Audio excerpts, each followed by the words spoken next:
और आज गंगा सवेरा में बात होगी उन अहम खबरों की जो पूरे दिन बज़ करेंगी क्रिएट, यानी सुर्खियां बनी रहेंगी। बिल्कुल, आज आपको दिखाएंगे ज्ञान वापी पर जिला अदालत से आने वाले फैसले की हर बारीकियां, और हम आपको बताएंगे कि विधानमंडल बजट सत्र के दूसरे दिन क्या होने वाला है। साथ ही साथ बात करेंगे राज्यसभा चुनाव की उस आहट की जिसकी आज से शुरुआत होने जा रही है। और बिल्कुल इसके साथ आपको पता चलेगा कि आजम और उनके बेटे का वो असल ठिकाना है कहां, जहां वो इस वक्त मौजूद हैं।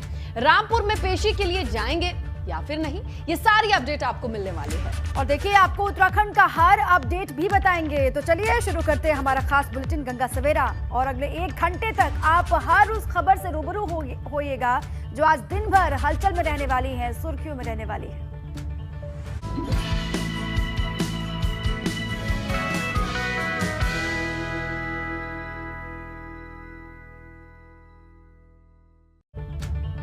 तो देखिए, हम आपको अलग अलग खबरें बड़ी डिटेल में बताएंगे, लेकिन उससे पहले जरा तस्वीरों के जरिए जान लीजिए कि आज किन किन बड़ी खबरों पर पूरे दिन अपडेट आती रहेंगी, उसकी चर्चा होती रहेगी। जिसमें सबसे ऊपर आता है ज्ञान वापी विवाद, जो कल वाराणसी की जिला अदालत में सुनवाई हुई है। आज उस पर जिला जज अपना फैसला भी सुनाएंगे, क्योंकि वो फैसला सुरक्षित रखा गया था। इसके अलावा विधानमंडल बजट सत्र का आज दूसरा दिन है। आज का सत्र भी हंगामेदार होगा, ऐसी आसार है, ऐसी उम्मीद लोग जता रहे हैं। दीपा, बिल्कुल, और राज्यसभा चुनाव भी जल्द होने वाले हैं उधर, और लिहाजा आज से उसके लिए नामांकन शुरू हो जाएगा। जबकि देखिए, आजम खान की आज रामपुर के एमपी एमएलए कोर्ट में पेशी होनी है। ये तस्वीरों के जरिए समझिए, वो हाजिरी लगाएंगे या फिर नहीं, इस पर भी हम विस्तार से आज बात करेंगे। क्या होगा, वो हाजिरी लगाएंगे एमपी एमएलए कोर्ट में या फिर क्या होगा, इस पर भी लगातार नजर है। ज्ञान वापी विवाद पर आज फैसला आना है। जिला अदालत में कल सुनवाई पूरी हुई और फैसले को सुरक्षित रखा गया। उसके बाद देखिए, राज्यसभा चुनाव का बिगुल भी बजने जा रहा है। आज फिर से हंगामेदार सदन होगा और आजम खान की हर हरकत पर हमारी बारीक नजर है। 4 तस्वीरें आपने देखी, हम इन तस्वीरों पर एक एक करके विस्तार से आपको बताएंगे। उससे पहले मौसम से जुड़ी एक बड़ी खबर आपको बता दें। दिल्ली एनसीआर में मौसम का मिजाज बदला है। कल देर रात फिर से तेज बरसात हुई और बारिश की वजह से ठंड बढ़ गई है। दिल्ली एनसीआर का मौसम ठंडा हो गया है और लोगों को देखिए भीषण गर्मी से राहत मिली है। यूपी के दूसरे जिलों में भी तेज आंधी के साथ बरसात हुई है। तो बिल्कुल, जिस तरीके का पारा चढ़ा था, जिस तरीके की गर्मी थी, जिस तरीके से लोग परेशान थे, राहत भी फुल फ्लेज मिली है। दीपा, ये राहत थोड़ी मोड़ी नहीं है, बल्कि लगातार कल से हो रही रुक रुक करके बारिश के बाद तापमान में वाकई गिरावट दर्ज की गई है।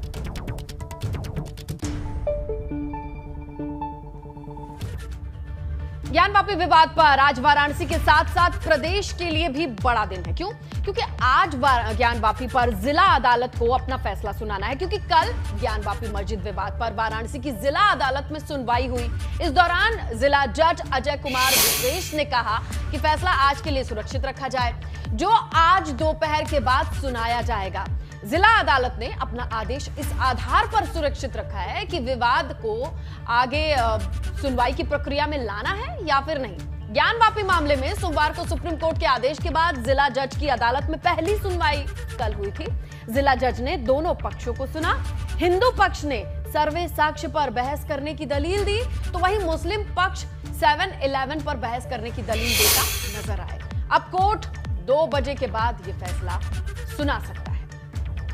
और देखिए, हिंदू पक्ष के वकील मदन मोहन यादव ने यह बताया है कि ज्ञान वापी श्रृंगार गौरी मामले में दोनों पक्षों की ओर से कई याचिकाएं दाखिल की गई हैं। किस याचिका पर पहले सुनवाई होगी, जिला जज ए.के. विश्वेश की अदालत इस पर आज अपना फैसला सुनाएगी। उन्होंने बताया कि हिंदू पक्ष की ओर से कहा गया कि आयोग की कार्रवाई पहले हुई है, इसलिए मुस्लिम पक्ष इस पर अपनी आपत्ति जताएं। और देखिए, अंजुमन इंतजामिया मस्जिद कमेटी के वकील मोहम्मद तौहीद खान ने कहा है कि मुस्लिम पक्ष ने अदालत में याचिका दायर करके कहा है कि ये मुकदमा चलाने लायक नहीं है और इसलिए इसे खारिज किया जाए।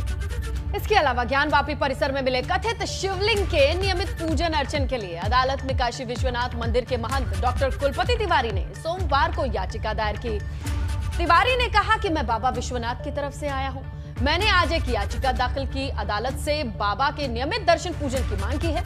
मुझे बाबा के राग, भोग, सेवा और भक्तों को दर्शन मिले, ऐसी अनुमति चाहिए और इसीलिए मैं आया हूं। और वहीं जिला शासकीय अधिवक्ता महेंद्र पांडे की ओर से परिसर में स्थित मानव निर्मित तालाब के पानी में से मछलियों को हटाने और वजूखाने की पाइपलाइन को स्थानांतरित करने की मांग को लेकर याचिका मंगलवार को दाखिल की गई थी। पांडे की याचिका पर भी अदालत द्वारा सुनवाई होनी है और फैसला दोपहर 2 बजे या फिर हो सकता है कि शाम को 4 बजे भी आ जाए। तो आज लगातार नजर है, देखिए अभी तक तो ये कहा जा रहा है कि दोपहर 2 बजे तक फैसला आ जाएगा। किन किन पहलुओं पर, किन किन मामलों पर सुनवाई होनी है, जिला अदालत किस किस पहलुओं को देखेगी और सुनवाई किस तरीके से आगे बढ़ेगी, इस पर फैसला आ जाना है।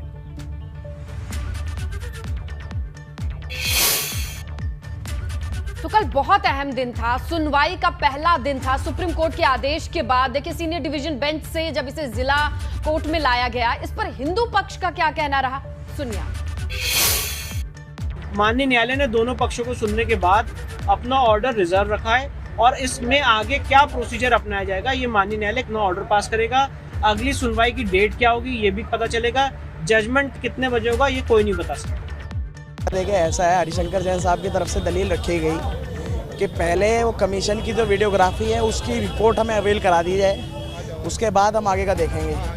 और अंजुमन इंतजामिया का कहना यह है कि 7-11 पहले डिसाइड हो, किसी रिपोर्ट को देखने की कोई ज़रूरत नहीं है। इसको लेकर के वो चर्चा की गई है, लेकिन उसकी कोई आवश्यकता नहीं थी। तो हिंदू पक्ष की बातें आपने सुनी, लेकिन ज्ञानवापी के इस पूरे मामले पर कल हुई सुनवाई पर मुस्लिम पक्ष के वकील अभय नाथ यादव ने क्या कुछ कहा है वो भी आपको सुनाते हैं।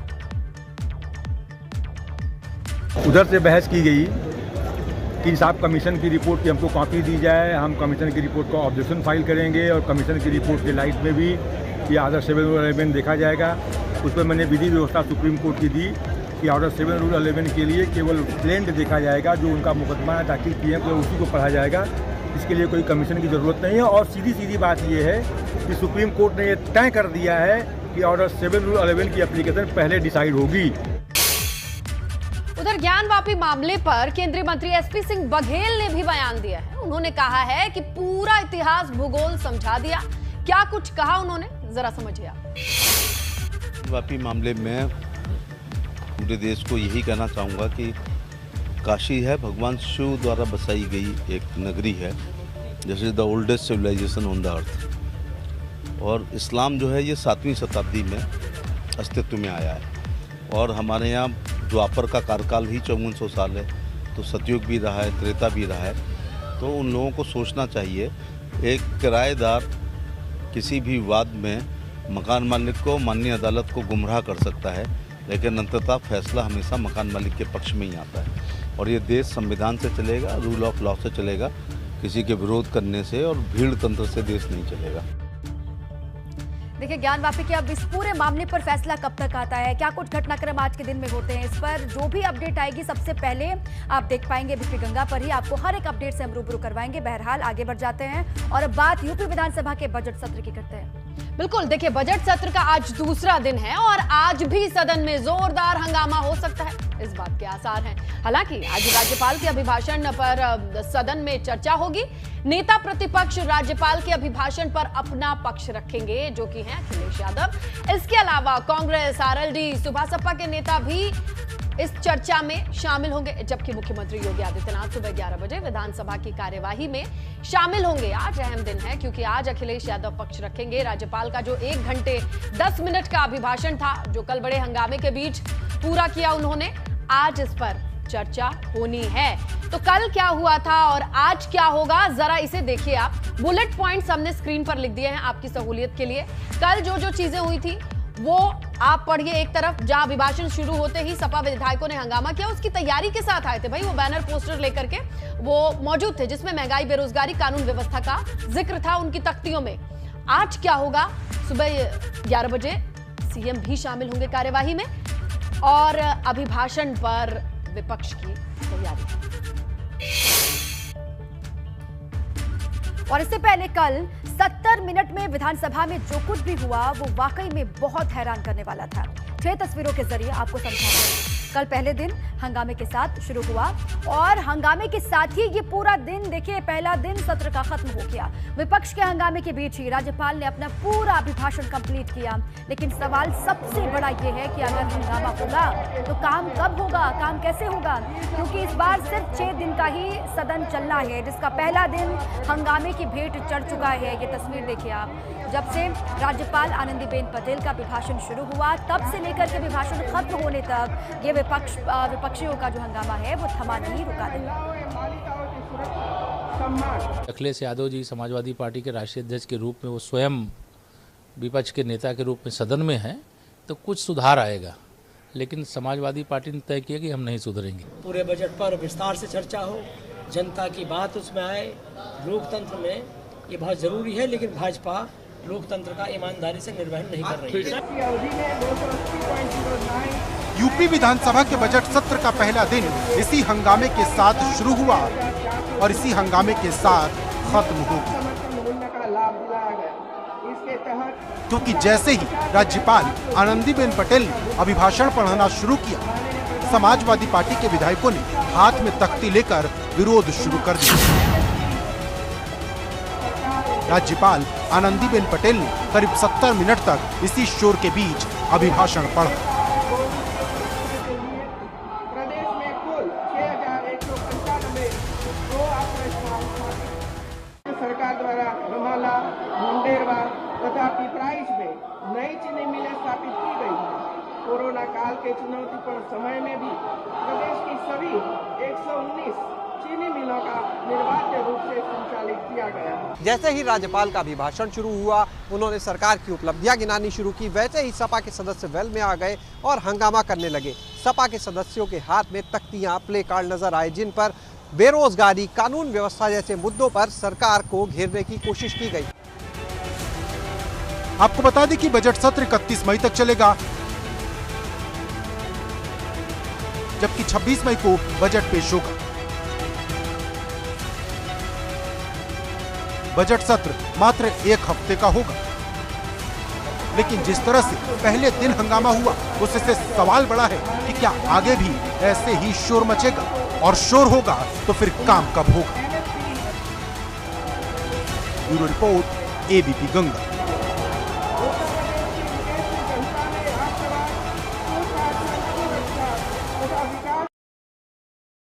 अब अगली खबर में बात राज्यसभा चुनाव की हम करते हैं। राज्यसभा चुनाव के लिए यूपी और उत्तराखंड से कुल 12 सीटें खाली हो रही हैं, जिनमें यूपी से 11 सीटें हैं, जबकि 1 सीट उत्तराखंड से है। इन सभी सीटों पर 10 जून को चुनाव होने वाले हैं और इसके लिए आज से नामांकन की प्रक्रिया शुरू हो जाएगी। चुनाव के लिए आज से ही अधिसूचना जारी होगी। बिल्कुल, और ये भी आपको पता है कि 31 मई नामांकन की आखिरी तारीख है और अभी तक सपा और भाजपा ने अपने प्रत्याशियों के नाम का ऐलान नहीं किया है। प्रदेश के अलावा अगर देश की बात कर ले तो देश भर में राज्यसभा की कुल 57 सीटें खाली हैं, होने वाली हैं और जिन पर चुनाव होना है। चुनाव आयोग ने राज्यसभा चुनाव के लिए ऐलान कर दिया है। इसके लिए आज यानी 24 से 31 मई तक नामांकन दाखिल किए जाएंगे। ऐसे में 1 जून को नामांकन पत्रों की जांच होगी, 3 जून को नामांकन वापस लेने की आखिरी तारीख होगी और 10 जून को सुबह 9 बजे से शाम 4 बजे तक राज्यसभा के लिए मतदान होगा और उसी शाम 5 बजे मतगणना शुरू होगी। और बीजेपी के 5 मेंबर हैं और इसके अलावा देखिए शिव प्रताप शुक्ला, जयप्रकाश निषाद, संजय सेठ, जफर उल इस्लाम और सुरेंद्र सिंह नागर। कौन कौन सी सीटें खाली हो रही हैं, ये उसकी जानकारी है। सपा के 3 सदस्य और देखिए रेवती रमन सिंह, सुखराम सिंह यादव, विशंभर प्रसाद निषाद और इसके अलावा देखिए बीएसपी के 2 मेंबर्स हैं। इनके बारे में भी जानकारी आपको दे दें, वो कौन कौन से हैं। सतीश चंद्र मिश्रा हैं और अशोक सिद्धार्थ हैं। कांग्रेस का 1 मेंबर है कपिल सिब्बल। तो ये वो नाम हैं जिनकी सीटें खाली हो रही हैं, जिनका कार्यकाल पूरा हो चुका है और उनकी जगह पर ही अब चुनाव होना है। उत्तराखंड की बात कर ले तो प्रदीप टम्टा हैं, यहाँ भी बीजेपी के उम्मीदवार का राज्यसभा जाना तय है। कुछ नाम ऐसे भी हैं जिन पर चर्चा है और किस किस का कार्यकाल खत्म हो रहा है, ये स्क्रीन पर आप उन नामों को देखते जा रहे हैं। जिनका कार्यकाल खत्म हो रहा है उनकी जगह पर अब नए नाम पहुंचेंगे। हालांकि उत्तर प्रदेश की बात कर ले, उत्तराखंड की बात कर ले तो नाम सामने नहीं आए हैं, मंथन चल रहा है। कोर कमेटी की बैठक कल ही हुई और अब ऐसे में उम्मीद जताई जा रही है कि बहुत जल्द 7 सीटों पर बीजेपी। तो देखिए कौन कौन सी पार्टी के कितने सदस्य जा सकते हैं राज्यसभा, इसकी भी डिटेल्स आ रही है। देखिए कांग्रेस और बीएसपी अपने अपने कैंडिडेट को जीत नहीं दिला पाएंगे, जो आंकड़े हैं उससे भी पता चलता है। और 3 सदस्यों को सपा भेज सकती है राज्यसभा, अपने गठबंधन दल को 2 सीट दे सकती है समाजवादी पार्टी, ये भी कहा जा रहा है। और अब देखिए आगे बढ़ते हैं और किसके पास कितनी सीटें हैं। देखिए आरएलडी और सपा के 125 विधायक हैं, ये किसके पास कितनी सीटें समझ लीजिए। आरएलडी और सपा के 125 विधायक हैं और एक राज्यसभा सीट पर जीत के लिए 34 विधायकों का समर्थन बहुत जरूरी है। और इसके बाद विधानसभा के 403 सीटों में बीजेपी के पास 273 सीटें हैं। और बात कीजिए कांग्रेस की, कांग्रेस के 2 और बसपा का 1 विधायक है। इसके बाद आगे बढ़िए, पूरे देश में सबसे अधिक 31 राज्यसभा सीटें उत्तर प्रदेश के कोटे में हैं और उत्तर प्रदेश के पड़ोसी उत्तराखंड में राज्यसभा की 3 सीटें हैं, लेकिन अभी उत्तराखंड में सिर्फ 1 सीट पर ही चुनाव होने हैं। तो बिल्कुल ये राज्यसभा सीटों के साथ चुनाव का अपना गणित है और उस गणित के हिसाब से आप मोटा मोटी ये समझिए कि हर एक सीट पर विजेता बनने के लिए कितने वोट की जरूरत होती है। और ये तमाम जानकारी ग्राफिक्स के जरिए हमने आपके सामने रखी। और इसी बीच बड़ी खबर है, योगी कैबिनेट के मंत्री फिर मंडलों के दौरे पर जाएंगे। जी हां, 10 जून से योगी सरकार के मंत्री फिर से मंडलों का दौरा करने वाले हैं। और देखिए ग्रुप ऑफ मिनिस्टर्स के दौरों का दूसरा चरण जो है वो 10 जून से शुरू होने जा रहा है। कुछ मंत्री समूह के मंडलों के प्रभाव भी बदले गए हैं और देखिए प्रभाग बदले गए हैं, ये कहा जा रहा है। अब लखनऊ के प्रभारी सूर्य प्रताप शाही बनाए गए हैं और पहले सुरेश खन्ना को लखनऊ की जिम्मेदारी सौंपी गई थी। वहीं उप मुख्यमंत्री ब्रजेश पाठक प्रयागराज का दौरा करेंगे। डिप्टी सीएम केशव प्रसाद मौर्य इस बार अयोध्या का दौरा करने वाले हैं। तो कुछ मंत्रियों के प्रभाग भी बदले गए हैं, उनको कहां कहां दौरा करना है ये बता दिया गया है। जो पहले जहां कर रहे थे कुछ को वहां से हटाकर दूसरी जगह भी लगाया गया है। तो दोबारा से 10 जून से योगी सरकार के जो मंत्री हैं वो मंडलों के दौरे पर निकलेंगे। ग्रुप ऑफ मिनिस्टर्स के दौरों का ये दूसरा फेज है जिसकी शुरुआत होनी है 10 जून से। ये बड़ी जानकारी है अपने आप में। सीएम योगी के सख्त निर्देश हैं। सीएम योगी ने ये कहा है कि आप जाइए मंडलों के दौरे पर निकलिए, वहां पर योजनाएं किस तरीके से चल रही हैं, विकास के काम किस तरीके से हो रहे हैं, अधिकारी किस तरीके से काम कर रहे हैं, ये सब आपको देखना है और रिपोर्ट ला करके लखनऊ सीएम को सौंपना है। तो दूसरा फेज जिसकी शुरुआत होनी है 10 जून से, तमाम मंत्री मंडलों के दौरे करते हुए आपको नजर आने वाले हैं।